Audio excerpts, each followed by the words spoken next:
WMAR-2 News presents Your Voice, Your Vote, Maryland's Democratic race for governor.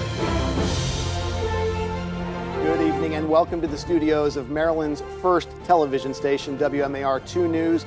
My name is Christian Schaefer, and I'm the co-anchor of Good Morning Maryland, Monday through Friday here at WMAR-2, and I'll be your moderator tonight. We are hosting a debate featuring the 9 Democrats attempting to win the opportunity to unseat Maryland Governor Larry Hogan in November. The primary election is June 26th, but early voting starts this week and runs until June 21st. This debate will be 90 minutes long. In a moment, each candidate will deliver a 90-second opening statement. Then they will be asked questions by our panelists. The candidates will be given 30 seconds to answer each question. I will be letting you know that your 30 seconds is coming to an end. If a candidate would like to add a comment outside of the regular order, they will have 3 rebuttals that they can use at any time. If any candidate, though, mentions any other in the answer, the candidate who is mentioned can respond to that comment without using one of their 3 rebuttals. Now, here's who will be asking the questions for us tonight. Our panelists. Kelly Swoop is my colleague here at WMAR-2 News. She is the co-anchor of WMAR-2 News at 5, 6, and 11 o'clock Monday through Friday. Brian Sears can usually be found in the hidden hallways and back rooms of Annapolis, digging up stories as the government reporter for the Daily Record. And Sean Yoes is the Baltimore editor for the Afro-American newspaper, which has been covering news in Baltimore with a focus on racial equality and equal opportunity since 1892. Now, let's meet the candidates. They drew numbers 1 through 9 to determine the positions where they are standing, and that will be the order in which they give their responses. 1 through 9, then 2 through 9, followed by number 1, then 3 through 9, and then 1 and 2, and so on and so on. Okay, Mr. Ross, you drew the number 1 position. The floor is yours for your 90-second opening statement. Hello, my name's Alec Ross, and I'm running for governor of Maryland because I believe that talent is everywhere. Talent is in every zip code in our state, but opportunity is not, and that's something that needs to change. For all that we have going for us, Maryland's the only state in the country whose economy is actually supposed to go down over the next year. We have too many families who have family members who are struggling with substance abuse or with mental health issues. Too many of the 6th graders that I taught in Baltimore are dead or in jail. It doesn't have to be this way. Maryland should be a place where it doesn't matter which zip code you grow up in, you have access to opportunity. And you can live with hope instead of anxiety. When I'm governor, we're going to do a few things differently. We're going to make sure that every gun that is bought, sold, or brought into our state has a biometric smart grip so that it can only be shot by its owner. We are going to legalize recreational marijuana for adult use and take an $800 million a year industry and decriminalize it and expunge the records of people who are in jail for nonviolent marijuana-related offenses. I've been a janitor, I've been a public school teacher, been an entrepreneur, a senior official in the Obama administration, and I wrote a book about our economic future. I'm a husband, I'm a father of 3 children in Baltimore City Public Schools. My name is Alec Ross, and I hope to be your next governor. Mr. Jealous, the floor is yours. Hi, I'm Ben Jealous. I'm the former national president of the NAACP, father of 2 kids in our public schools, and the son of 2 civil rights workers and teachers in Baltimore whose marriage was against the law 52 years ago. I'm running for governor because I have a vision. We can finally fully fund our schools, that we can make sure that everybody in Maryland has health care and nobody has to fear being driven into poverty because they use it. I have a vision that we can finally end this era of massive student debt and pay for it in large part by ending mass incarceration. Now, folks will tell you that the things that I want to do are big, meaning that they're hard. Well, I'll tell you what, nothing worth doing is ever small nor easy. And I've specialized in getting big things done my entire life as an organizer and my years as a civil rights leader. I was named Person of the Year by the Baltimore Sun because in 1 year I led the successful effort to abolish the death penalty in our state. I co-chaired the successful effort to pass the DREAM Act. And when it looked like marriage equality might fail on the ballot, I got together with the head of the Human Rights Campaign and we developed a joint strategy to put organizers on the ground to make sure that it succeeded. That same year, I was called the unsung hero of Obama's re-election by Van Jones on CNN because because we turned out 1.2 million unlikely voters. And that's exactly how we're going to beat Hogan. We're going to pull folks together. We're going to turn voters out. I've been endorsed by groups representing hundreds of thousands of working people in our state. I hope to have your vote, too. Ms. Irvin, your turn. Hello, my name is Valerie Irvin. I'm a mother of 2 grown sons and a grandmother of 4. I never intended to be in politics, but 20 years ago, when my son's reading ability was called into question, I became an advocate, not only for my own child, but for the children across the county that I lived in. That led me to a seat on the Montgomery County Board of Education and the first African-American woman to ever serve on the Montgomery County Council, where I was also the president of the council during some very turbulent times in Montgomery County's history. My unlikely journey has led me here today because 3 weeks ago, I was on the ticket with Kevin Kamenetz running for lieutenant governor, and unfortunately, as we all know, Kevin Kamenetz passed away. But our vision for the state of Maryland is now the vision that I'm going to carry forward. Today, I believe that Maryland can have the best public schools in the nation, and that we can provide universal pre-K services and child care services to all Maryland's families. I believe that Maryland can lead the way to a 100% renewable energy portfolio. And I do believe that Maryland can be a leader in the country in creating 21st century jobs. I think a vote for me is a vote for the future of Maryland. Ms. Irvin, your 1:30 is up. Thank you very much. Mr. Madalino. Thank you and good evening. My name is Rich Madalino. I'm a father, a husband, a native of Silver Spring. I currently live in Kensington. For the last 16 years, I've had the honor to be a member of the General Assembly.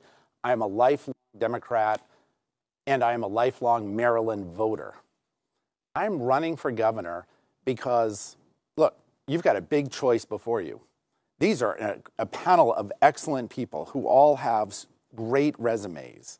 What sets me apart is my record of accomplishment at the state level, on taking on drug companies to fight their price gouging, on moving forward with making sure young people have nutritious meals in school, free, on actually leading the decade-long struggle to pass marriage equality. I've got the record of accomplishment in Annapolis. Look, make no mistake, the Republican Party in our state and around the country doesn't exist anymore. It has become the party of Donald Trump. Larry Hogan is a member of that party, and like every other Republican, if he's reelected, he is going to be forced to kneel before Donald Trump, as every Republican has had to around this country. We need a good, strong, Democratic governor, a progressive person who's going to stand up to Donald Trump, who's going to stand up to the Republicans, who's going to make progress on the minimum wage, on taking on drug companies, on improving education for all the young people of our state. If you want someone who has a record of accomplishments, you want Rich Madalino. Thank you. Mr. Jones, it is your turn. I'm James Jones, and I'm running for governor because I'm at a place where I'm tired of people going into Annapolis and making promises, and of course they're not fulfilling any of those promises. I'm what you would call a wake-up call. I'm not a politician, but I'm a lifelong citizen of Maryland, and I think it's time that we involve the people of Maryland in this process, making decisions for how they live and where they live. I think it's time that we send a message to politicians saying that it's not going to be business as usual in Annapolis. It's time that we as the people of Maryland begin to make decisions as to who we need. We do need someone strong. Do I have experience not as a governor, but working with the people of Maryland, we can make Maryland great again. We have to make it safe again, but we can make Maryland a great place to live again. And I want to do that with the people of Maryland. I want to empower the people of Maryland to make decisions for where they live and for how their children are educated. And of course, once again, I'd like to see the crime in Maryland reduced. And with you, I can do that. So vote for me on June 26th as your next governor. And I promise you, together we'll make Maryland a place where everyone can live and live without crime, without as much crime, but a place where you can live and your children can go to school and not have fear of something happening. So vote for me. Thank you. Thank you, Mr. Jones. Ms. Vignaraja, the floor is yours. Good evening. My name is Krish Vignaraja, and I've been called Donald Trump's worst nightmare. I'm a mom, I'm an immigrant, and I worked at the White House as Michelle Obama's policy director, running multi-billion-dollar initiatives focused on education, supporting our veterans, and empowering our kids. I was 9 months old when my parents fled a civil war and came to Maryland with no jobs and just $200 in their pockets. I'm not the product of politics or privilege. I'm the daughter of 2 Baltimore City public school teachers, and along with Mr. Jaffe, the only candidate who's the product of Maryland public schools. I'm running because I couldn't sit on the sidelines as our kids freeze in classrooms and die from overdoses and gun violence, as our neighbors go bankrupt from rising health care costs, and our economy is stuck in traffic, all while our governor does nothing.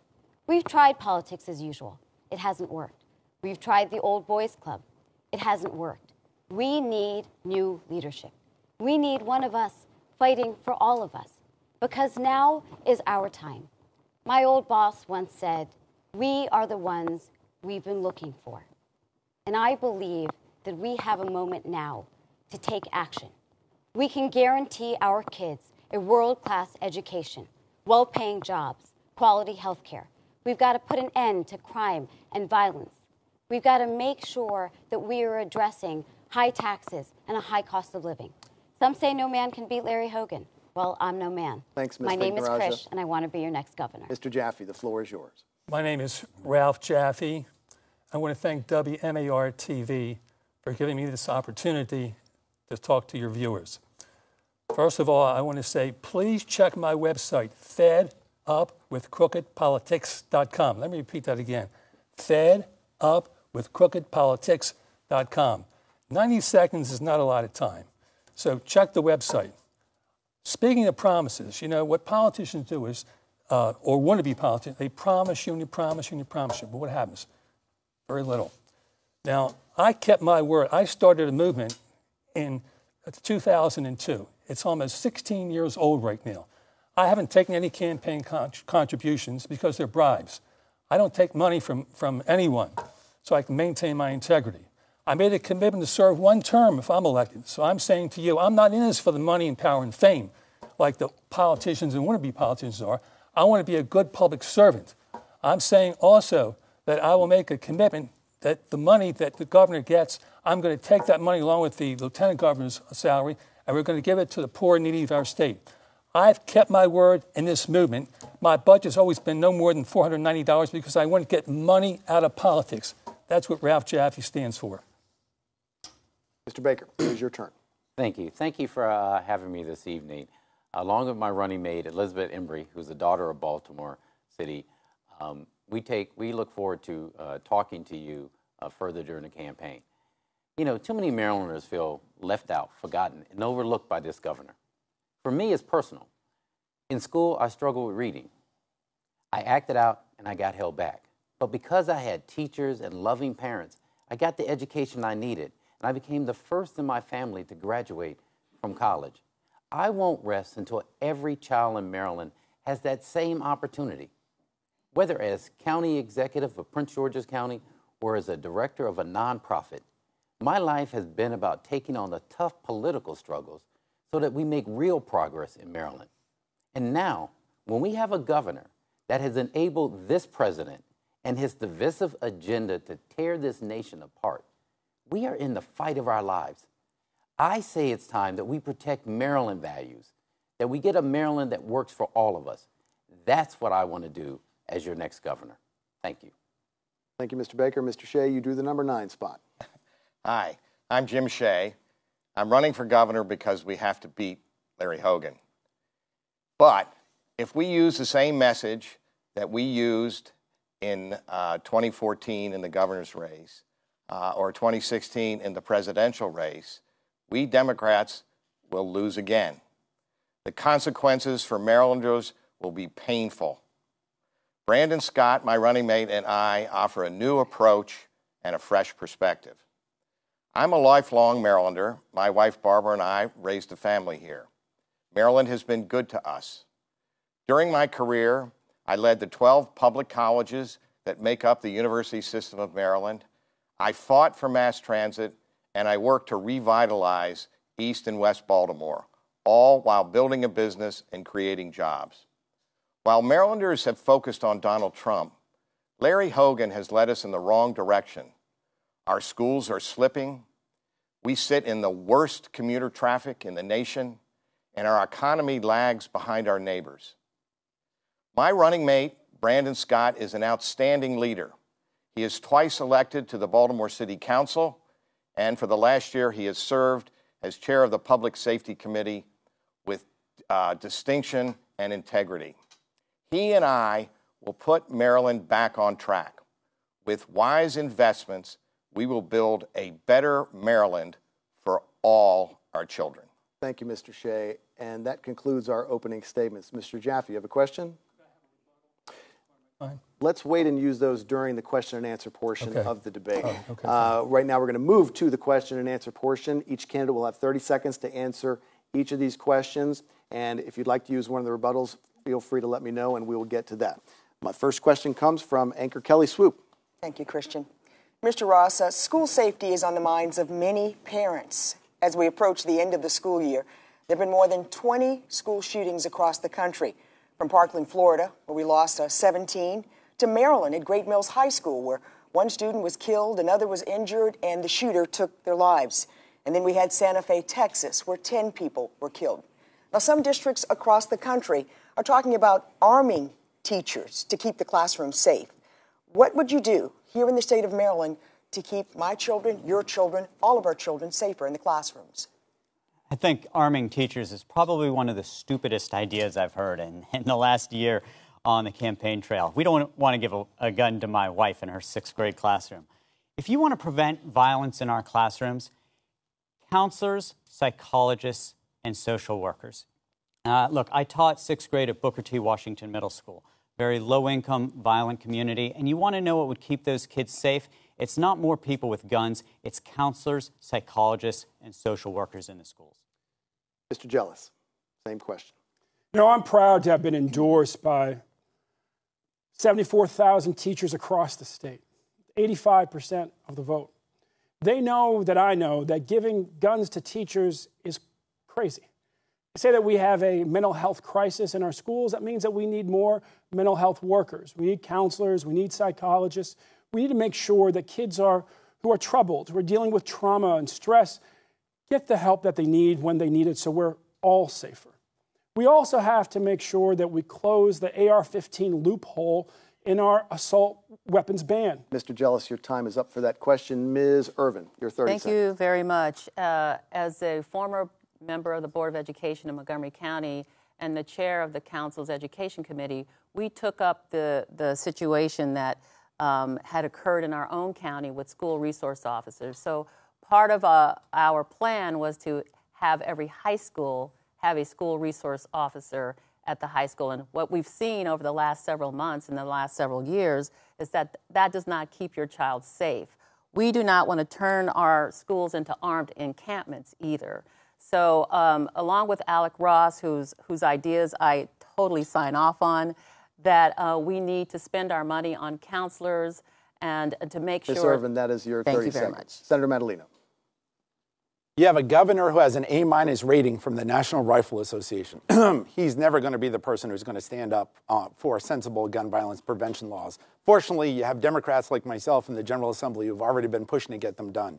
This year, the best in the nation red flag law to take guns away from people who should not have them. We have to make penalties stronger for parents who do not secure their weapons and give access to kids. We need the mental health services in the classroom, and we need school resource officers and connections with the local departments to ensure that there are safety programs in each school. Thank you, Senator. Mr. Jones. Yeah, we need more stringent security for schools, and we also need to place some type of security inside of schools in the event that someone comes in. Putting counselors in schools, you're asking about protecting our children. And we need better ways inside of the classrooms or inside of the schools to protect our children. One suggestion that I had was to put a combination lock on the doors on the outside of the classroom. So if someone did come in, the kids would be safe. Thank you, Mr. Jones. Ms. Vignarajah. As a mom, I am tired of empty thoughts and prayers of politicians who've been unwilling to step up and fight against the NRA.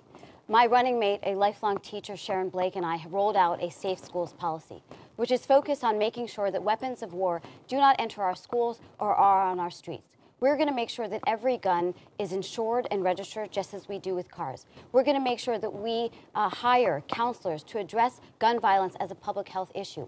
We're going to make sure that we invest in our children to make sure that it is no longer dangerous and that our kids, like my daughter, fear going to school. Thanks, Ms. Vignarajah. Mr. Jaffe. We need role models. The educational system in Baltimore City is a disaster. The crime problem is a disaster. We have politicians that are not ethical, that don't tell you the truth. We need people to serve as role models, surrogate parents for students in the Baltimore school system who've lost hope. We have to bring them back on the track and find hope. I have a tutor mentor program which is designed to give every student in Baltimore City a chance to connect with a successful team of tutor mentors who will be with that student until the student gets a job in high school or college. Mr. Baker. Thank you. As a county executive of the second largest school district, what we do once a month is that we meet with our school resource officers, our police department, our Homeland Security, and our sheriffs and state's attorneys. So we're working together. We also have ongoing training so we know what to happen when an incident occurs. In addition to that, we do the things that have been mentioned here on the panel, and they're absolutely right, and that is putting health and mental health and family services in our schools so we have the type of support our students need. We need all of those things working together. Thanks, Mr. Baker. Mr. Shea? We have a federal government that apparently values guns more than children. So we have to do what we can here in Maryland to get guns off the street. That means tightening the laws and looking at the commerce, the flow of guns into this state, and punishing those who profit from it. We need to secure our schools, not to scare the children by having an armed encampment, but with good, solid security measures, which I will provide.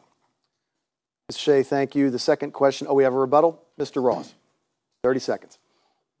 90% of the school shootings that are taking place, including the one that took place, the one that took place a few months ago here in Maryland, the guns were shot by people who didn't own the guns.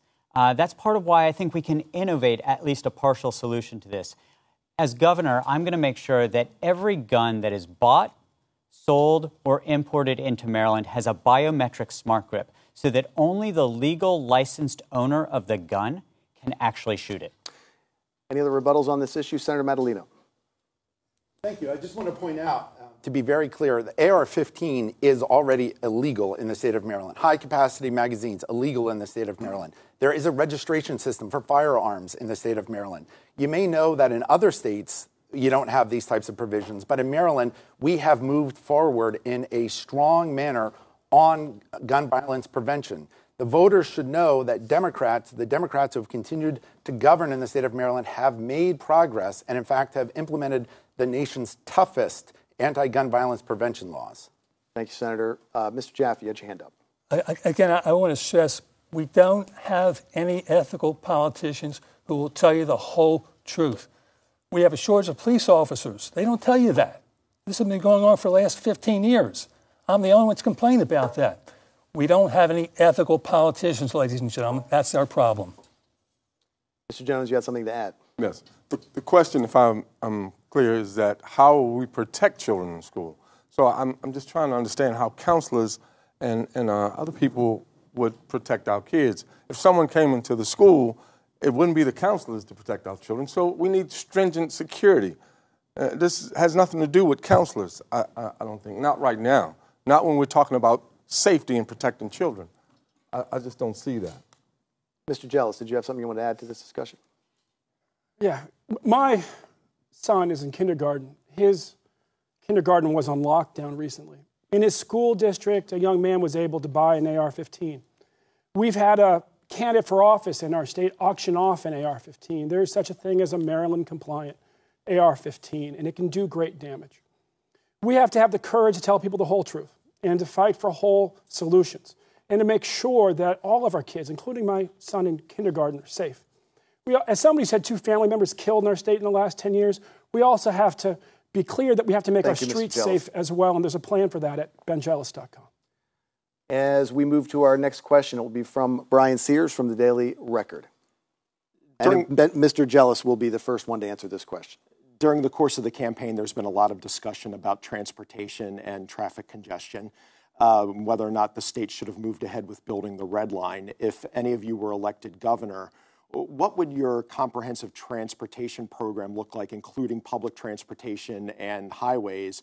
But also, would that include rolling back any of the governor's toll reductions or his proposals to widen with toll lanes 3 major highways in the state of Maryland? In 30 seconds.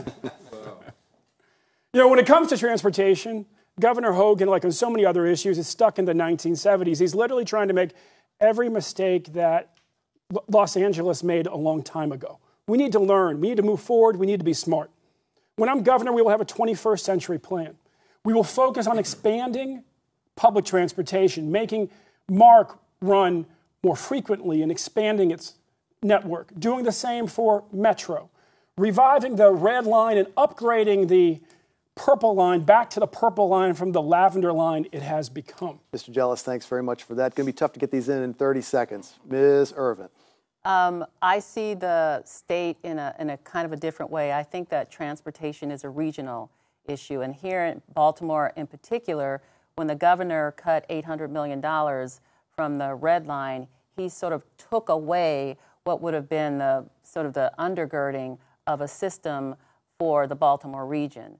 I believe that when he cut the price of the tolls, he actually cut the transportation trust fund by some $58 million.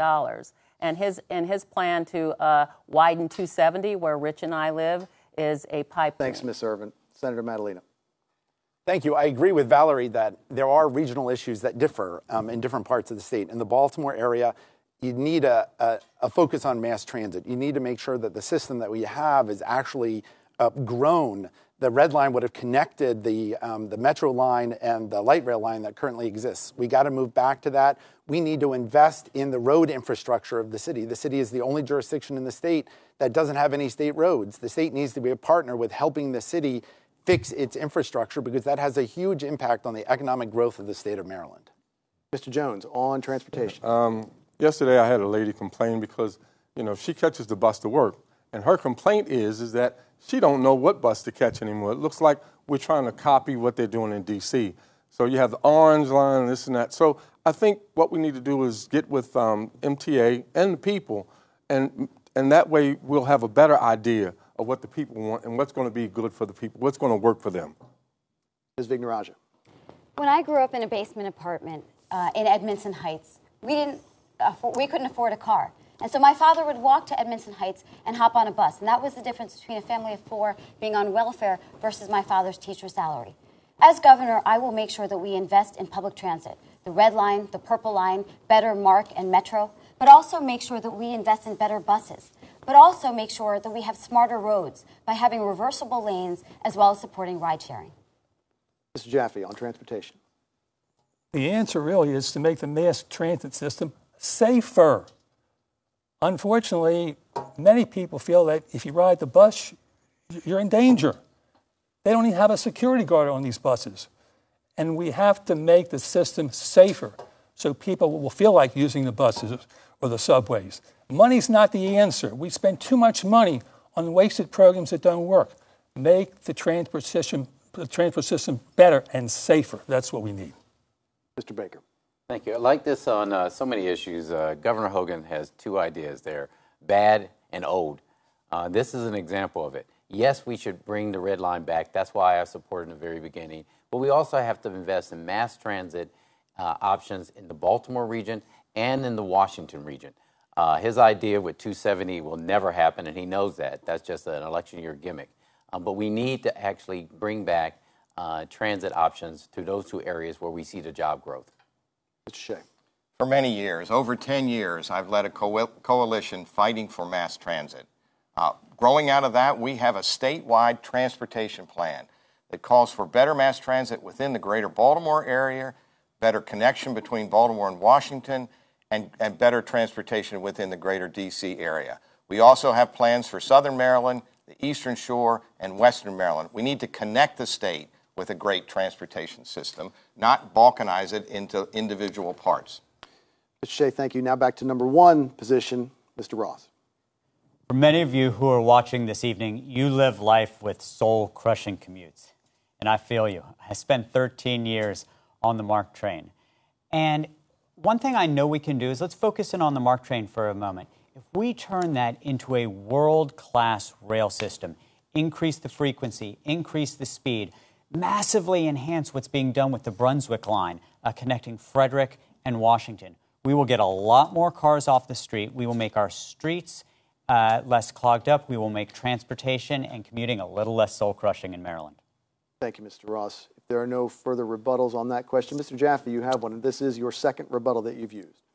Yeah, I'm concerned about, again, the red line, I understand would cost something like $2.9 billion. Couldn't we take some of that money to have more classroom teachers? Could we take some of the money, hire more police officers, more firemen? Wouldn't that be nice to do that? That's what I think we need to do. Mr. Shea, I believe you also have a rebuttal. Yes, the question also asked about Larry Hogan's plan to widen the highways. I think that is exactly the wrong direction to go in. All the studies show that if you widen highways in very short order, you will have the same congestion, just with more cars and more environmental damages. The only thing Larry Hogan has done in the transportation area is to widen 404 so that Marylanders could leave the state and spend money in Delaware. It's not good policy. Thank you, Mr. Shea. Now for our next question, we go to Sean Yos from the Baltimore African American. In a recent Washington Post poll, Governor Hogan enjoyed about a 70% approval rating. I think all of you agree that Governor Hogan has to go, but specifically, what would be your strategy if you're the Democratic nominee to defeat Governor Hogan in November? Ms. Irvin, you get this question first. Governor Hogan is a brilliant politician. He does very little except put his finger in the air and wait to see which direction the polls tell him are the popular issues that he should be standing for. I think any of us that become the nominee in the Democratic Party against Hogan have to just lay out the vision for what a Hogan administration, Hogan 2.0, would look like, much like what happened in New Jersey when Chris Christie became his true self in his second term. Thanks, Ms. Irvin. Thank you. Senator Madaleno. That same Washington Post poll said that I had the best chance of beating Larry Hogan in the fall. I'm going to do it by actually getting more votes than Larry Hogan. You do that by actually getting Democrats to come out to vote. We have a 2-to-1 advantage in our state. When you stand up and talk about the minimum wage, fighting price gouging by drug companies, standing up for better schools around our state, you will get Democrats out to vote. And that's what I have been doing as a legislator, fighting for that agenda, and that's what I will do as governor. Mr. Jones, on defeating Larry Hogan. Well, you're going to need someone who's strong and who's not afraid of Larry Hogan. Now, it sounds like people are afraid of Larry Hogan, but he's only a man, and he came in like I guess I am. He wasn't a politician, his family was. So, you know, he learned how to be a politician. But we're going to need somebody strong and somebody who's going to be focused on what Larry Hogan hasn't done and what the people of Maryland need. Thank you, Mr. Jones. Ms. Vignarajah. When Governor Hogan won in 2014, he did by 65,000 votes because nearly 300,000 likely Democrats didn't show up.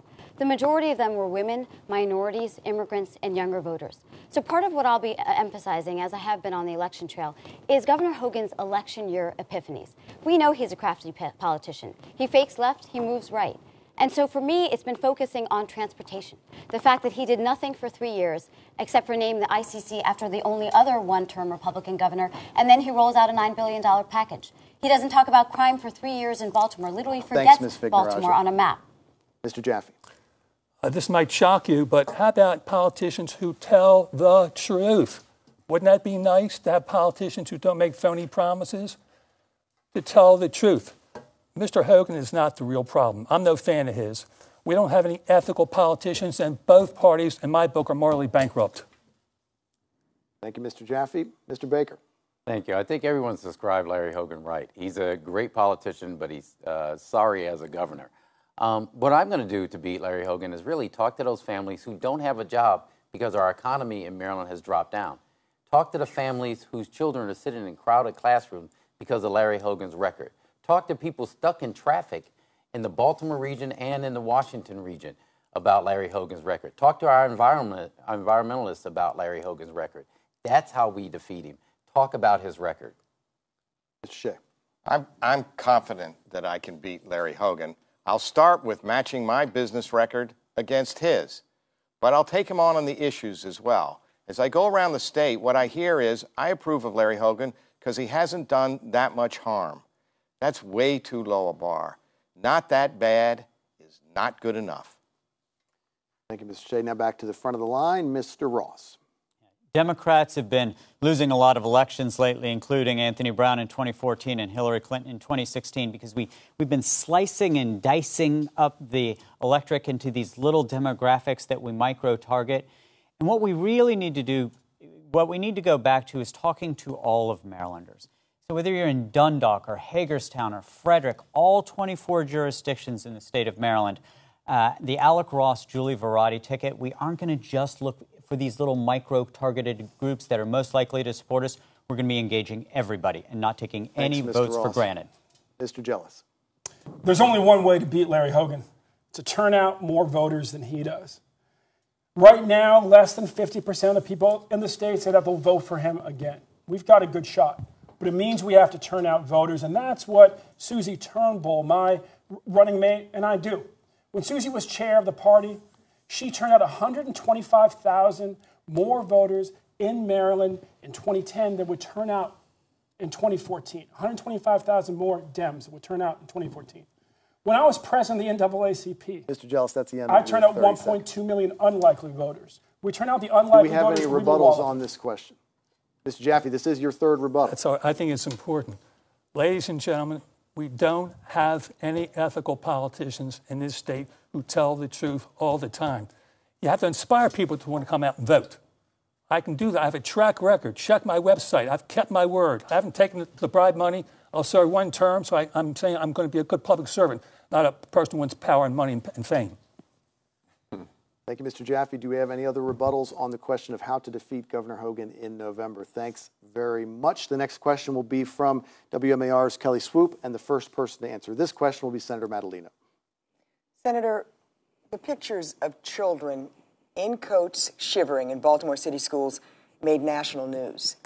We've also had issues with the heat when the summer comes before kids get out of school, being so hot that schools have to start later, to end later, or not even go to school at all. If elected governor, what would you do to improve the aging infrastructure in schools in the state so kids can stay in class? I'm the parent of 2 public school students in Montgomery County, where we've made the investments and don't have these type of problems. We need the state to be a partner with the city to fix its infrastructure. I'm proud of the role that I've played in order to move the state's 21st Century Schools program forward so that we're building new schools in Baltimore City. Governor Hogan is the most powerful governor in the country because the Constitution of Maryland gives our governor extreme budgetary authority. He could have taken action, put money into those schools. He complained about Kevin Kamenetz. He complains about the city, and he does nothing. Thank you, Senator. Mr. Jones. Yes. I guess my problem is, how do you do that when some schools are just too old to put new systems into? And so people can talk about investing money, but, you know, where are we going to get the money, first of all? Hogan is spending a lot of money. And once again, it's not going to be an easy task to do. It's just not going to happen like that. Ms. Vignoraja? My father and my running mate both taught at Frederick Douglass, where those kids were literally freezing in their classrooms. I remember when I was at Woodlawn High School, learning in so-called temporary trailers, in sweltering heat, in freezing cold. And those temporary trailers are still there today. So for me, it's about fully funding our schools. It's about rebuilding our crumbling schools. It's about recognizing that Governor Hogan is a reverse Robin Hood. He has been stealing from the poor and giving to the rich. And I'll make sure that the casino and lottery revenues go to our schools. Mr. Jaffe. I have a tutor-mentor team program that is designed to give every student in the Baltimore City school system an opportunity to connect with successful people who will stay with that student, boy or girl, until that student either gets a high school diploma and a job or a college diploma and a job. I'm a teacher. I think I know how to teach.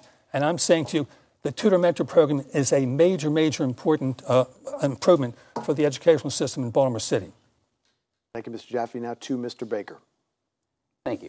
You know, the children that were freezing in those classrooms are Maryland children, just like the ones that are overcrowded in classrooms in Prince George's County or in Montgomery County or in Baltimore County. And for the last 4 years, we have gone to the governor and asked him to be a partner with the local jurisdiction to solve this problem. He's been silent. He wouldn't even meet on it. And so when something happens, he blames the local jurisdiction, what is what he does. What we need to do is have a governor that understands that we need to partner with the local jurisdiction to rebuild these classrooms and to renovate them. That's what I would do as governor. Thank you, Mr. Baker. Mr. Shea. As chair of the university system, I oversaw the 12 public colleges in the state who have excellent facilities. We had a construction plan and we maintained it. Baltimore City needs the same thing. We do have a construction plan underway, and for emergencies like the failed heating system, we need an investment fund that the local jurisdiction can go to repair it temporarily and pay it back over time. That's what we would do if we lost our heat at our house. We would have to have upfront money to get the problem fixed, even if we had to borrow it. Baltimore City should be able to do the same thing. Thank you, Mr. And the Shea. state can help it do it. Now to Mr. Ross. Just last week, my wife and I got an email from our kids' school saying, guess what? It's going to get hot and we don't have air conditioning. This past winter, my son, 15-year-old, in a public high school in Baltimore, when it was cold outside, it was cold inside. I moved to Baltimore 24 years ago to be a public school teacher, and not much has changed. And bluntly, I don't have a lot of confidence in the Annapolis establishment who keeps talking about these issues to make any positive change. You want change, bring a former public school teacher married to an educator with 3 kids in Baltimore City public schools to solve this problem. Mr. Jealous. Yeah. As the former head of the NAACP, I felt obligated to show up in North Avenue when our kids were freezing, to talk to the parents and to talk to Sonia, the CEO, about how we move forward. As I told her, we don't need the state to give us money to fix the boilers. The boilers are so old that if we replace them with new heating systems, we'll save so much money every month, we can pay it off in just 2 years. All we have to do is finance it. I bring the heart of a civil rights leader and the mind of a business person. Thank you, Mr. And that's Jealous. what we need to move forward. Ms. Irvin. Why does Baltimore continually receive second citizenship status? This question is a proverbial question. Why in Baltimore? We have the most powerful congressional delegation in Washington, D.C. I ask the question right back. Where is the leadership that represents the state of Maryland, and in particular, Baltimore City? My former running mate, Kevin Kamenetz, to his great credit, was able to put $1.3 billion worth of investment in capital in Baltimore County to rebuild schools. We can do the same. Does anyone have any rebuttals on this issue? Mr. Jones. Yes. You know, I'm having a problem because, you know, our kids are going to go back to school and there's going to be nothing in place for them in terms of air conditioning and heating because schools are old. So I don't know where the money is going to come from. Schools are going to have to be rebuilt. Ms. Vignarajah, your first rebuttal? Education is the reason that I'm running. I'm the only candidate here who's the product of Maryland public schools from kindergarten through 12th grade, running with a lifelong teacher and former president of the Baltimore Teachers Union and daughter of 2 Baltimore City public school teachers. We've got to fully fund and rebuild our crumbling schools, but we've got to have a policy from cradle to career. It's why I want to invest in universal pre-K for 3- and 4-year-olds. I want to make sure that we provide hot and healthy breakfasts and lunches for our schools because they have become community centers. But I also want to make sure that we invest in science, technology, engineering, arts, and math, Thanks, Ms. but also Vignarajah. treat our teachers like the professionals they are. Senator Matalino, you have a rebuttal? Yes, it's very difficult when you're running with a bunch of people who have never actually been engaged in public policy in the state of Maryland. We are building 26 new schools in Baltimore City. It was an initiative I helped lead the charge on during the O'Malley Brown administration. Governor Hogan dragged his feet on it. Every child in the Baltimore City public schools is having a free is having a free meal today because of a policy and a bill I got through. The voters should know we are making progress on these issues. County Executive Baker is right. We need to spread that same approach to other jurisdictions, but we have a commitment to Baltimore. If Larry Hogan hadn't dragged his feet, Thank you, Senator. we'd be further along. Mr. Shea, I believe you have a rebuttal. Yes, this is a perfect example of how Larry Hogan's administration has forgotten Baltimore. His lieutenant governor tweeted when this occurred, if it were my children, I would be at North Avenue protesting. And he was tweeted back, they are your children. What the governor could do and should have done is to coordinate an effort to help in a crisis like that. The university system has engineers that could help. The other counties were prepared to help. A governor who leads would have coordinated that and come to Baltimore's rescue and not placed blame. Thank you, Mr. Shea. Mr. Jealous, you have a rebuttal. You know, I would like to thank Jim for recalling my tweets with Boyd. Thanks, Jim. And that's what you can expect from me as governor. I will always remember that all our kids are all our kids. I will always show up. I will always fight for them. That's why I got the endorsement of 74,000 teachers with 85% of their vote, the MSEA with 85% of the vote, because they know that as a civil rights leader, as a business person, as somebody who has repeatedly pulled our state together to get big things done, I will get the job done for our kids, Thanks, make Mr. sure Jealous. that our teachers are better paid and kids have the resources to learn. Thank you, Mr. Jealous. The next question will be asked by Brian Sears of the Daily Record. And the first answer will be for Mr. Jones. Continuing with education and the budget, the next governor will likely have to look at implementing the Kerwin education funding, possibly $2 billion worth of new spending for education. Rarely does Maryland have more money than it needs to fund all of its priorities. In terms of cuts or program curtailment or raising taxes, how do you go about funding and implementing the Kerwin recommendations? Well, based on what everybody's saying, everybody want to fully fund schools. I don't see that being possible because right now Larry Hogan's spending a lot of money and we don't know what's going to be in the budget. I think we have to take time and be a little wise with spending because we're spending. And every time that we take money from one place, you know, the people of Maryland, they end up being the ones who have to put the money back because you're going to have to raise taxes to get the money, put the money back to where you got it from. So it's time that we become a little wiser with spending and take time to see what, I guess, where this money's coming from because you're not going to fully fund schools. It's not going to happen. In the Obama administration, Vice President Biden would often say, if you want to know your priorities, look at your budget. Maryland has a backwards 1950s budget in many respects. We spend about as much on prisons and policing as we do on higher education. We spend twice as much on roads as we do on public transit. We spend much less on early childhood education than neighboring states. It's why I'm going to make sure that I focus on investing in solutions instead of paying for problems. It's why we're going to invest in universal pre-K, knowing it's one of the smartest investments we can make. It's why we're going to provide free community college, knowing it's how we support our economy and education. Mr. Jaffe. Money is not the answer, ladies and gentlemen. How about making classroom teachers real heroes that they deserve to be paid for? How about having, let's say, more role models, better parenting? And when that can't take place, that's why I came up with the tutor mentor program. Money's not the answer. Good teaching is the answer with love. Thank you, Mr. Jaffe. Mr. Baker. Thank you. I think I learned from Pete Rawlins, the late Pete Rawlins, budget is your priority. And so therefore, what I've set out is education, we're going to fully fund it. But it does mean, just like I do in Prince George's County, we're going to have to make tough choices about everything else because you can't fund everything. Mr. Jones is right. If education is our priority, then we're going to have to make some cuts at the other places. But that's what we need to do to make sure we have first-rate schools so we can do the things that people are talking about. Sure. As a head of large organizations, both public and private, I've developed and met many budgets. What you have to have is a priority.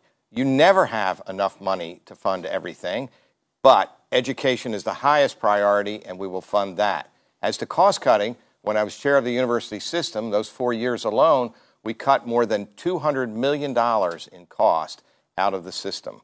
We can do the same with the public school K-12 system. Thank you, Mr. Shea. Mr. Ross. You want to spend less money on police and criminal justice? Invest in education. You want to spend less on unemployment? Invest in education. You want to spend less on homelessness? Invest in education. You pay now or you pay later. It's funny, people always obsess about the cost of education, but we don't know how much we're spending per person to incarcerate people, or most people don't. If we invest early and we take a long-term view on investing in education, then we will spend less on all of those other problems. Thank you, Mr. Ross. Mr. Jealous. My mom sued Western High School girls. My mom sued Western High School for girls when she was 12, so she could desegregate it in 1955 when she was 15. We've known at least since then that until we fully fund our schools, no other theory of education actually works right. And that's why the teachers trust me to make sure that we will finally fully fund our budget. I've been a CEO of a complex organization or a partner in a small business since I was 26 years old. I've never met a budget I couldn't optimize by 5%. Thank you, Mr. Jealous. And that's what we have to do here. Ms. Irvin. Maryland is one of the richest states in America, and we fund our school system on the back of gambling money, which I think is wrong, and I also think it's a reverse tax on poor people. However, if you look at the 24 counties across the state of Maryland, you will see that our per pupil spending is pretty even. And here in Baltimore City, children are $16,000 plus per pupil. That's a lot of money. So something is wrong when you spend that kind of money on your pupils and they're still not succeeding. Money is not the only Senator Madaleno. I'm the one candidate up here who is a member of the Kirwan Commission. I'm quite familiar with the recommendations and what they're going to cost. They're going to be phased in over several years, as when we phased in the Thornton Commission recommendations. We have the resources to do this. It's a question of priorities. It's a question of where you want to put it. Governor Hogan wants to put it back into the pockets of the wealthiest, most fortunate Marylanders because that's what Republicans do. Democrats, like myself, put money into improving our public schools, and that's what you're going to get with the Madaleno-Jenkins administration. Thank you, Senator Madaleno. Mr. Jones, you have a rebuttal on this issue. Yes. I listened to Senator Madaleno, but my question is, how do you do that? The taxpayers are going to be the ones who are going to pay for this. So are you willing to raise taxes to get money to fully fund the school? That's my question. You want me to answer that question since Sure. you called me out on it? Your name was mentioned. Fortunately, we are sitting on a surplus because we stopped the governor from doing a tax cut this year to partner with the crazy tax cuts that the Republicans did on Capitol Hill. So we have, depending upon the estimate, we have $500 million in surplus to put towards it. You move forward with legalizing and taxing marijuana, you get some of the other growth that is occurring in our economy, and you will have the money to put into education if you have a governor who's willing to make those hard choices. Thank you, Senator. Any other rebuttals on this issue? Mr. Jealous, this is your final rebuttal. I know. Now, I'm proud to be one of 24 people in this country that President Obama appointed to his Commission on Equity and Excellence in Education. And it's true, we're going to need more resources. And that's why, as governor, I will make sure that we legalize and tax cannabis for adult use. We will close corporate tax loopholes. We know Walmart pays their fair share of taxes in Texas, but we don't know that they do here. In fact, we're pretty sure that they don't. This is fundamentally about getting our priorities straight.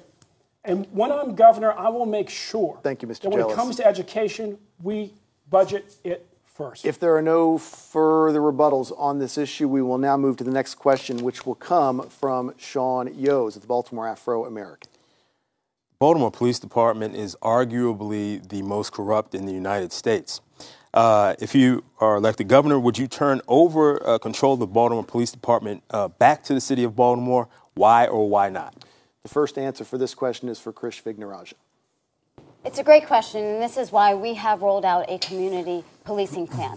Because in many ways, our law enforcement in Baltimore doesn't look like, live with, or engage with the community. It is why we want to make sure that we address the fact that only 40% of the police are African American, only 20% are women, only 20% live within the city limits. We believe that we can revolutionize the law enforcement officers by making sure that they do live with, look like, and engage with, through also incentivizing their engagement through mentoring programs, through engaging them with girls and boys clubs, Thanks, Ms. because that's how we get a better result. Mr. Jaffe. First of all, we have morally bankrupt politicians in city government who have appointed incompetent police commissioners. I came up with a proposal to bring on Mr. William Bratton, former police commissioner of New York City and Los Angeles, California, whose credentials are impeccable. We need a police commissioner who has the experience in law enforcement, but also someone that can be trusted. That's what we need. Mr. Baker, on policing in Baltimore.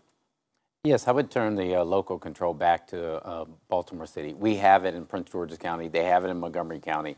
And that way you get the local impact on making sure the officers live and look like the people they police. But we also need the state to engage with them, which is what I would do, partner with them. Also having the Attorney General's office, Brian Frost's office, work with them.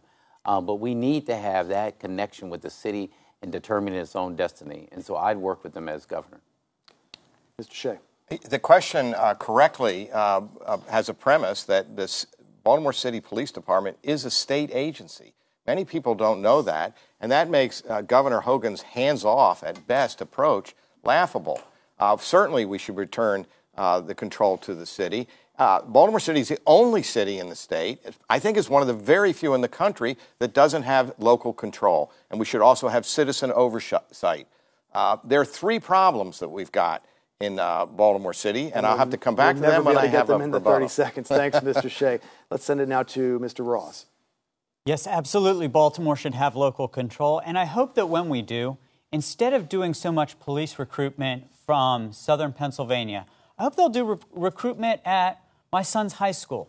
It's more than 80% African American, and all of the students there know what it's like to walk the streets, not as somebody from an occupying army, but as a community member.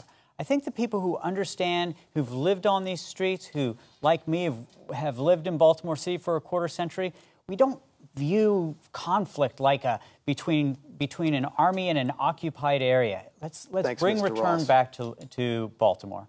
Now to Mr. Jealous. Yes, of course, we must return control to the city. We also have to make sure that we're recruiting more officers from the city. That's why I have a plan on my website for an apprenticeship program coming right out of our high schools into our force. Inspired by my grandfather, who spent 30 years as a juvenile probation officer in Baltimore, lived in West Baltimore, raised his daughter in the McCullough Homes housing projects, and always served with courage because he served his community. Thank you, Mr. Jealous. Ms. Irvin. Yes, I think that the corruption is so deep and far-reaching in the Baltimore Police Department that nobody in the city trusts the police.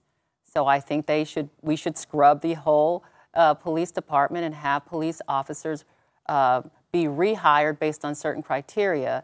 And I believe that it should be returned back to local control. Senator Madaleno.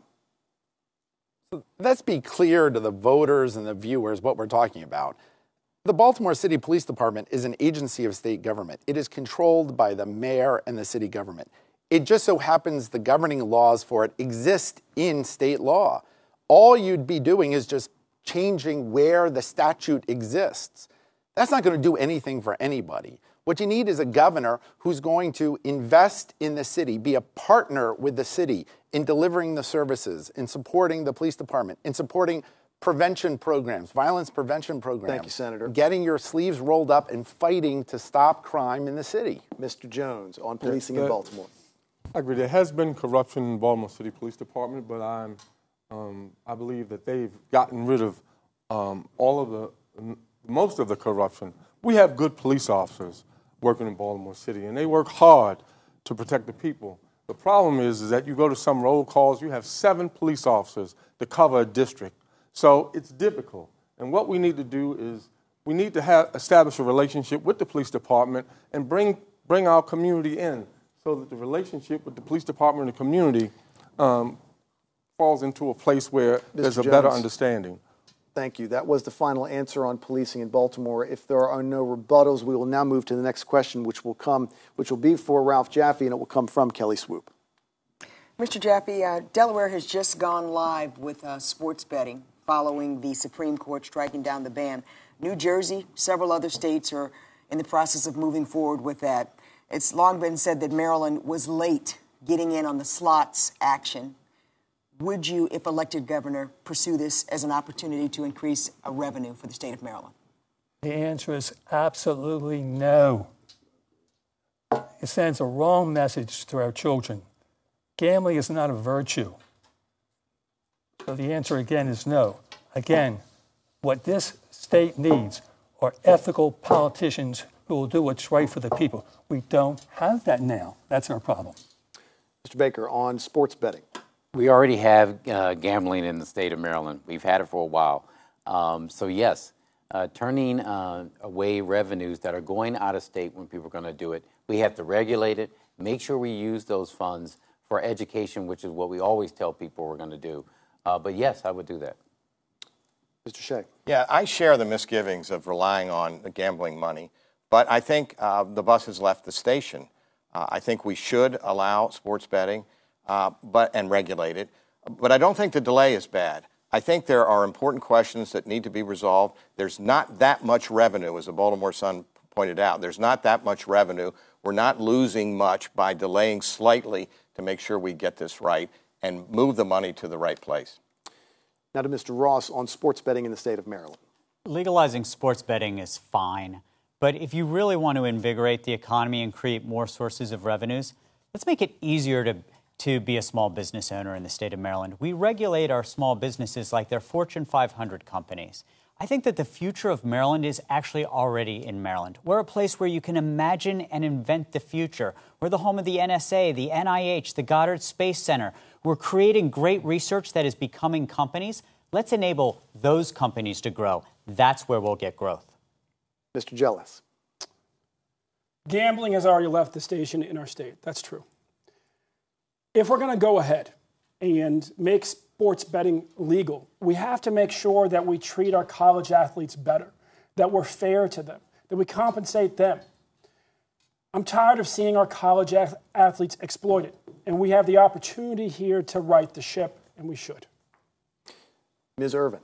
For me, this issue is very personal. I think all gambling is wrong. I think it's immoral and reprehensible, especially if it impacts families, like my own family has been impacted. Gambling is an addiction that's worse than heroin. And so when many of our elderly people who go to gamble during the day and use all their Social Security money, and we all know this is true and it's happening right now in Prince George's County and around the state of Maryland, let's stop the scourge of gambling. Thanks, Ms. Irvin. Senator Madaleno.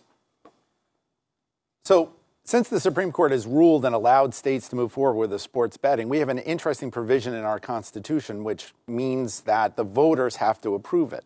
I think the governor should call a special session so that we can put this issue on the ballot this year, because otherwise we're going to have to wait 2 years longer before the voters can decide, and that loss of time will put us at a competitive disadvantage with the states around us. So let's move forward with this now and let you, the voters, make the decision in November.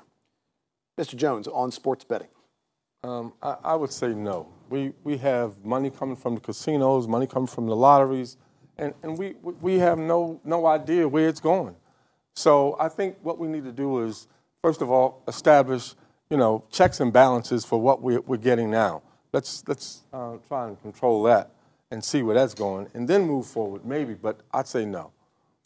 Ms. Vignarajah. So sports betting would definitely not be my priority, given that, as I mentioned, we've already had some issues with the casino and lottery revenues going for their intended purpose. My overarching goal is to realize that in Maryland, it's incredibly difficult to run businesses. Under Governor Hogan, Maryland hasn't been open for business. It's been open for businesses leaving. The fact that after Discovery leaves, we will only have 3 Fortune 500 companies compared to Virginia that has 23 is the bigger problem that I'll be focusing on as governor. If there are no rebuttals on the issue of sports betting in the state of Maryland, the next question will be first answered by Rushern Baker, and it will come from Brian Sears of the Daily Record. There's been a lot of conversation about businesses and small businesses in Maryland. As governor, what's the single policy that you could enact very quickly in your administration that would enable businesses to thrive and grow in Maryland? You know, Ms. Fitzgerald is absolutely right. This governor has been not open for business, but for businesses leaving. I can tell you in Prince George's County, we lead the region in job creation. We lead the state in job creation because we did something we can do at the state level, and that is have our Economic Development Incentive Fund, which ours is $50 million, but make $100 million for the state and invest in small and medium-sized businesses because they're doing most of the hiring. It's not the big, sexy companies that they go after. That's what we would do. If we invest in those businesses, they will grow and hire more Marylanders. Thank you, Mr. Baker. Mr. Shea. Yeah, we spend too much time, in my judgment, dreaming of big businesses coming from out of state. It occurs, and when we have an opportunity, we should jump on it. More importantly, we should invest in Maryland and Marylanders.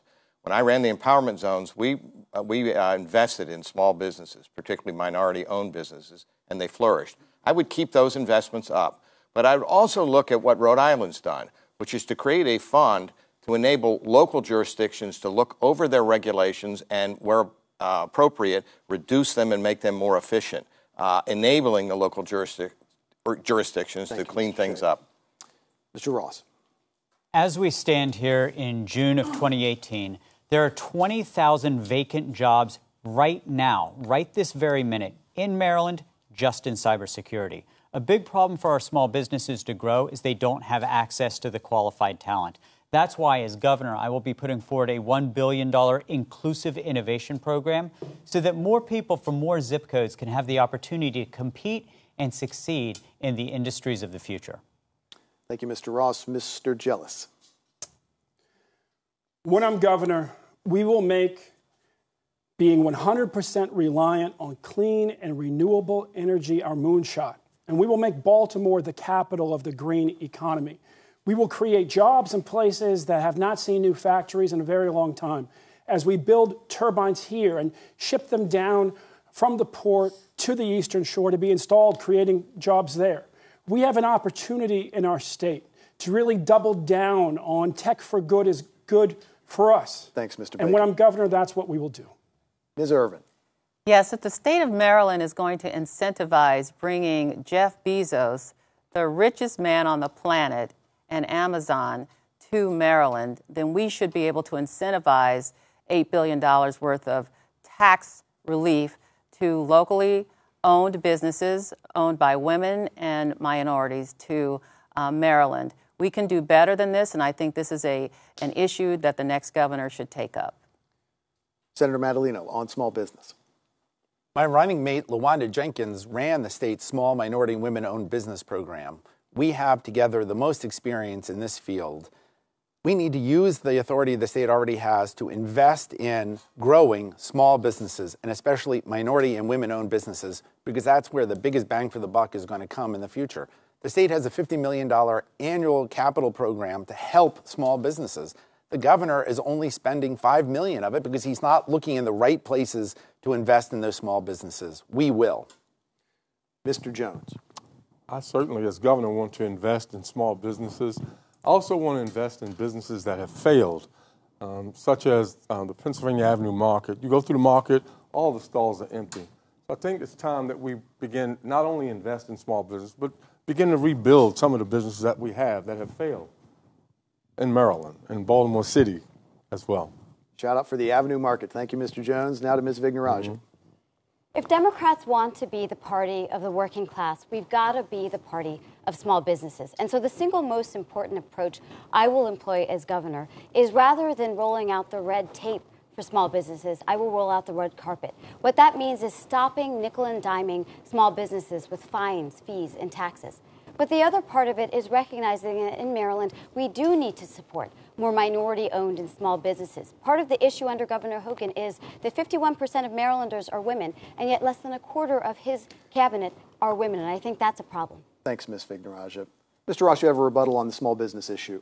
Yes, I want to point to one often overlooked industry that should be a booming industry in Maryland, and it's the craft brewing industry. We have over 80 small breweries in our state, and we have the world's worst legislation for beer. It is easier for a company based in the Netherlands selling their beer in Maryland than it is for Maryland-based entrepreneurs brewing things locally to sell it here. It's highly corrupt. The beer and alcohol distribution system in Maryland is corrupt. As governor, I will change that. Thank you, Mr. Ross. Mr. Shea, I believe you have a rebuttal as well. Yes, I am skeptical of these financial incentives. As to the Amazon headquarters, I would have coordinated with Virginia and D.C. rather than competed with them and bid up the financial incentives. When we use these financial incentives, we do not do the basic cost-benefit analysis that any organization would do before they invested the money. In addition, after the project has matured, we should look to see whether the money has been well spent. We don't do any of that. I wouldn't use financial incentives in that way. Thank you, Mr. Shea. Ms. Vigneraj, you have a rebuttal as well? This question speaks to a broader issue that we have here in Maryland, which is that we have the 32nd worst unemployment rate in the nation. If you take out the federal jobs from our economy, we would have by far the worst unemployment in the country. And so for me, it's about investing in a few different things. First, infrastructure, including universal high-speed broadband across our state. Second, making sure that we support the trades by investing in free community college. We've got to destigmatize the trades because there's a real opportunity for jobs that exist but are not filled. And third, we need to invest in the innovation economy. Thanks, expand Ms. Vigneraj. biotech, cybersecurity, and IT. I believe we have an oversight on my part. We may have missed Mr. Jaffe in the original answering of the small business question. What are your thoughts on this issue? In 1991, along with my partner, who's now in heaven, we started Project Kindness. We help people find jobs free of charge. We don't charge. I still do it. So if anybody needs a job, give me a call. Check my website. And secondly, too much bureaucracy. I'd like to suspend the General Assembly for about 3 years to give people some relief. Brian Sears would not know what to do with himself, Mr. Thanks very much for that. The next question will be asked by Sean Yost from the Baltimore Afro-American. It will be started off by Jim Shea. Mr. Yost. What is your plan to keep the burgeoning undocumented immigrant population community in the state safe? Well, the first thing I would do with that community is to make sure it felt welcome and protected. I would not have our local jurisdictions help ICE round up immigrants, undocumented immigrants, who didn't otherwise have problems with the law. The Trump administration's practice of doing that has created terror within that community. We need to open our arms and protect them, like I did when I was chair of the university system, and we provided Dreamers with in-state tuition, lower tuition. Thanks, Mr. Shea. Mr. Ross, on undocumented immigrants. Donald Trump is a vulgar, demented pig demon. The hatred he directs to our immigrants is absolutely un-American. And as governor, what I will do is I will make sure the state troopers who report to the governor protect the rights of our citizens and guests from overreach from ICE. Just the words that Trump uses regarding ICE, off the leash, is wrong. And as governor, when you go from Donald Trump's Washington into Maryland, you'll be entering the resistance on this issue.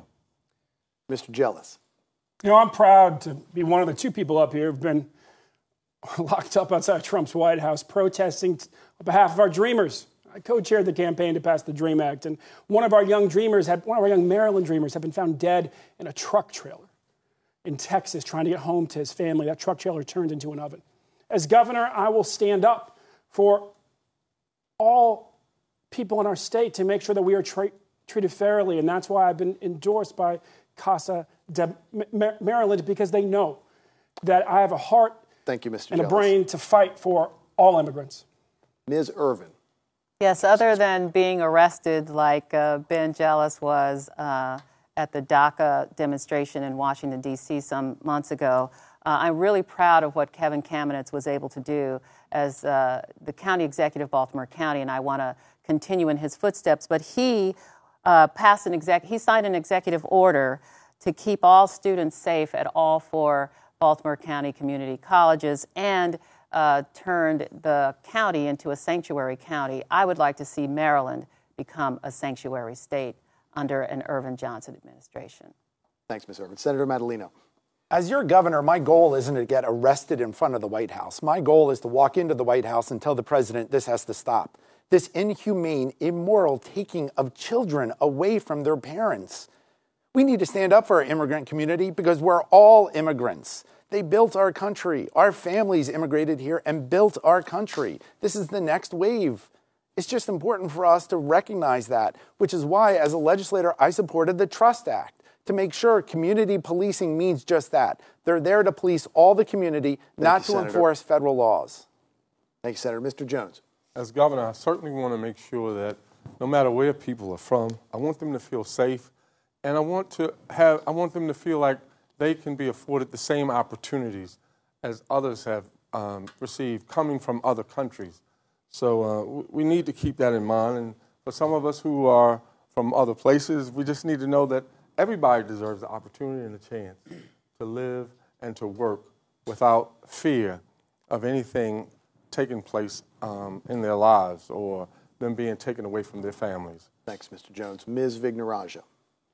I'm an immigrant, and I know that if my family had fled a civil war today, instead of in 1980, we wouldn't have been allowed into Donald Trump's America. Our president is not just unpresidential, he's un-American. And you have my promise that as governor, I will make sure that no law enforcement authority under my watch will be deputized into Trump and Sessions' army in their war on immigrants. Part of what I'll make sure is that every immigrant is aware of their rights, but also as a lawyer, I'll make sure they have the legal rights and services to enforce it. Ms. Vignarajah, thank you. Mr. Jaffe, on undocumented immigrants in Maryland. You know, the real answer is we need to impeach the current president. And what disturbs me is both parties are playing politics with this, both Democrats and Republicans. I haven't heard, except for Maxine Waters and one other congressman from Texas, I haven't heard any politician say, he must go, he must be impeached. Both parties play politics with this, and that's why our state and our union is so messed up. Mr. Baker. I agree with Mr. Jaffe. That's why I called last year for Donald Trump to be impeached. I also commend, Ms. Irvin. She's absolutely right. Kevin Cabinet signed an order for Baltimore County. I signed the same order for Prince George's County because people were afraid to send their children to school, to report crimes, or to go get health care because they thought our local police were going to act as ICE or our jails were going to be holding cells for them. That's unacceptable. It has a chilling effect. This president has to go. Mr. Baker, thank you. Mr. Ross, I believe this is your final rebuttal about undocumented immigrants. I want to thank all of you who are watching because part of what you're doing is you are choosing to care about our democracy and our elections as our politics get so much uglier. And on this issue of immigration, I think it's sort of representative of that. What we really need are politicians who are compassionate, who lead with empathy, who aren't thinking necessarily about power and who they can defeat, who they can overwhelm, but who lead with both head and heart. So I thank you for watching, and I thank you for choosing to not push away from our politics at a moment that it's getting really ugly. Any other rebuttals on this issue? If not, we will turn to our next question from WMAR's Kelly Swoop, and we'll go back to the #1 position to be started by Mr. Ross. Kelly. We talked about schools, we talked about transportation, we talked about crime, we talked about corruption, small business. If elected governor, Mr. Ross, what would be your #1 top priority? My #1 top priority will be our schools. Look, I'm a former 6th grade teacher in Baltimore. I married the math teacher across the hall who's now in her 3rd decade of teaching. I've got 3 kids in our city schools. I think that while no one thing is entirely deterministic of future well-being, the thing that comes the closest is education. And so when I wake up in the morning in the governor's mansion, the first thing that I'll be thinking of is how can we make sure that Maryland has world-class education? Thanks, Mr. Ross. Mr. Jealous. We have to make sure that all of us have the opportunity to succeed. That means that we must fully fund education.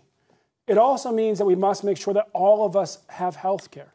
I'm the only candidate up here with a plan for state-based single-payer, state-based Medicare for all. Finally, we'll be able to take on all of the pharmaceutical companies and get us a better deal Finally, we'll be able to cut the cost of managing the system so we can stretch our health dollars further. Finally, we'll be able to build on our all-payer system and save even more dollars for our state. Thank you, Mr. Jealous. It's time for us to move forward. Ms. Irvin, your number one priority if you are elected governor. I think that's a very tough question, but my response to that would be I would focus on universal pre-K services for all Maryland families. And to my left is the great senator from my county, Rich Madaleno, who knows we have worked for many years on making sure that all of Maryland 3- and 4-year-olds have access to universal pre-K services, which is really going to help all the children that are starting from a position less than, and that should not be the case. So I want to focus on that as my number one priority. Senator Madaleno. Thank you, Valerie, and I enjoyed our years of working together to improve the schools of the state of Maryland. Look, when I walked into kindergarten in Montgomery County, my parents were worried I would never speak because I had a speech impediment. Thankfully, I went to school in a community that had the resources and the will to give me the therapy in classroom for 4 years in order to help me speak. I wouldn't be here today without that opportunity. My goal as your governor is to make sure the children of today and tomorrow have that same opportunity. That means investing in those additional services to overcome barriers. Mr. Jones. As your governor, I want to make sure that Maryland, when we all talk about making Maryland great again, but Maryland needs to be safe again. We need to make Maryland safe. I don't care what you put in place. If people are not comfortable, if they're not safe, then, we're wasting our time. And I want to do that by putting in place a public service employment program for felons. I want to get all of the felons off of the streets. Complacency is the biggest problem that we have, and that's why we have so much crime. Thank you, Mr. Jones. Ms. Vignarajah, your number one priority if elected. Education is far and away my top priority. It is how I got a chance to go from Woodlawn to the White House, and I want to make sure that every child has that opportunity.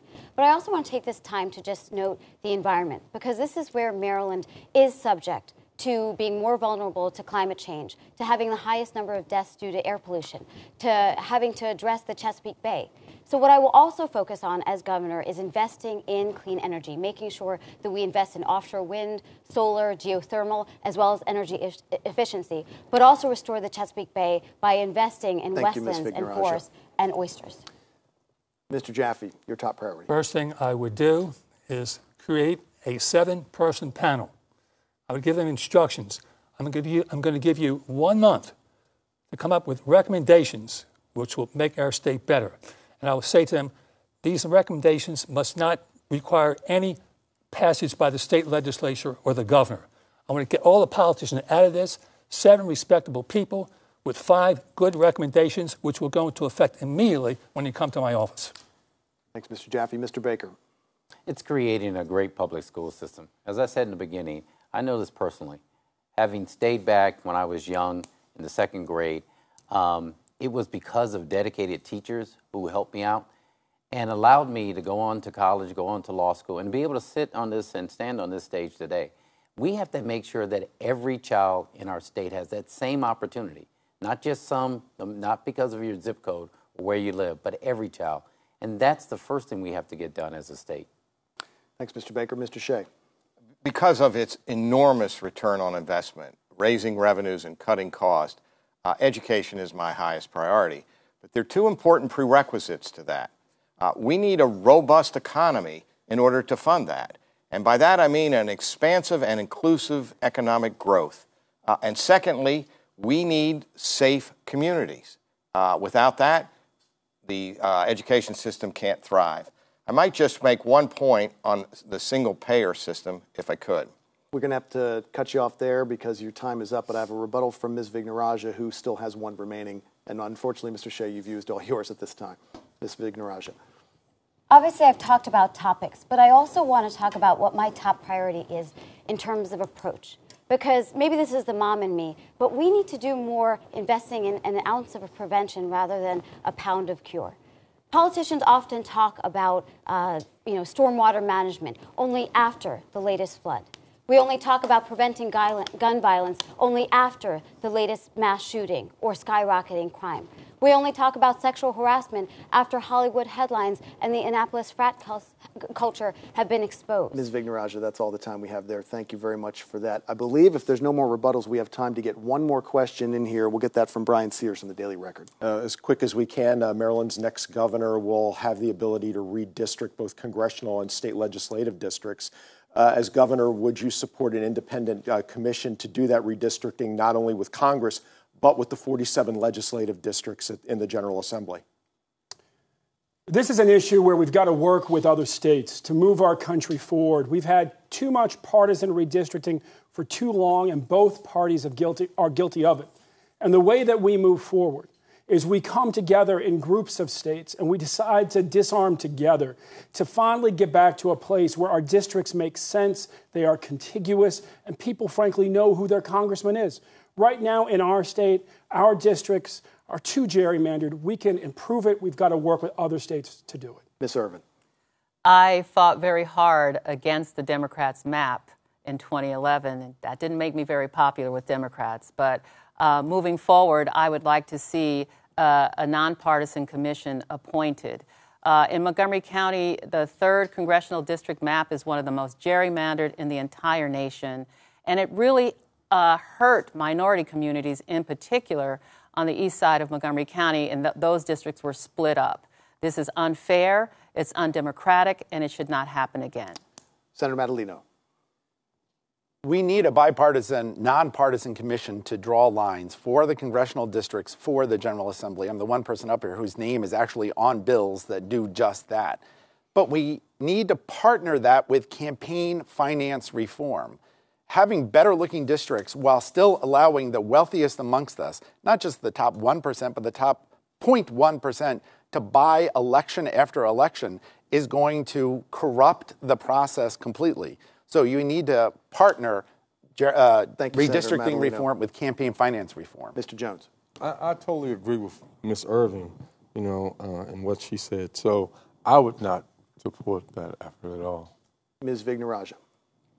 When I was a lawyer, I worked on this issue, and I do think it's incredibly problematic that America is really the only developed democracy in the world that allows for politicians to pick their voters instead of voters to pick their politicians. So as governor, I will support a bipartisan commission to address this issue. But the truth is, it is a national issue, and so it's incredibly important knowing that there are many more Republican states that have these salamander-looking districts, that we work in a national approach to address this problem. Mr. Jaffe. It ain't going to happen. As long as we have career politicians who want to protect their turf, it's just not going to happen. I'll try, but I'm not going to lie to you. Mr. Baker. I supported a bipartisan commission when I was in the legislature, but the points that were made are very well, and that is you don't unilaterally disarm, especially when you got Donald Trump and Larry Hogan in the White House and in the governor's mansion. So we need to make sure that we have a governor that's going to work with the legislature to make sure these districts are fair across the board, and that's what I would do. Mr. Shea. We'll make sure Larry Hogan's not there to do it in 2020. I'm in favor of a bipartisan commission to advise the governor and the General Assembly because I think gerrymandering is bad. Let me take the time I have to address single payer quickly. I am in favor of single payer, but on a state-only basis, it won't work. Bernie Sanders' own Vermont and Ben Jealous' own California considered and did not enact a single-state, single-payer system. Mr. Ross, we have just a little bit of time on redistricting. During all those years that I worked for President Obama, I could tell when I was meeting with a member of Congress if it was somebody from sort of a crazily gerrymandered district versus somebody who actually had to speak to members of the other party. I'm in favor of a redistricting process with integrity, where sometimes, God forbid, Democrats have to talk to Republicans and Republicans have to talk to Democrats. I think it produces better public servants. I think it produces a more respectful politics. Mr. Jealous, I know you'd like to respond on that issue, but you've used all your rebuttals. I assume there's information on single payer on your website. That I could respond, that would not count as one of the rebuttals. We have 10 seconds. We're running out of time. This state has always been my family's home. We were forced to move because in 1966, It was against the law for my parents to get married. I hope that Jim gets that. Mr. Jealous, thanks very much. And unfortunately, that is all the time we have for this debate featuring the 9 Democrats hoping to win the primary, which would give them the right to take on Governor Larry Hogan, who is running unopposed here in the primary this November. The primary election is June 26th, but early voting starts June 14th and runs through June 21st. Much more information about your early voting location in your county and much more information about the election is on our website right now, WMAR2news.com. I'm Christian Schaefer from WMAR2 News. Good morning, Maryland. Thank you very much for joining us. Good night.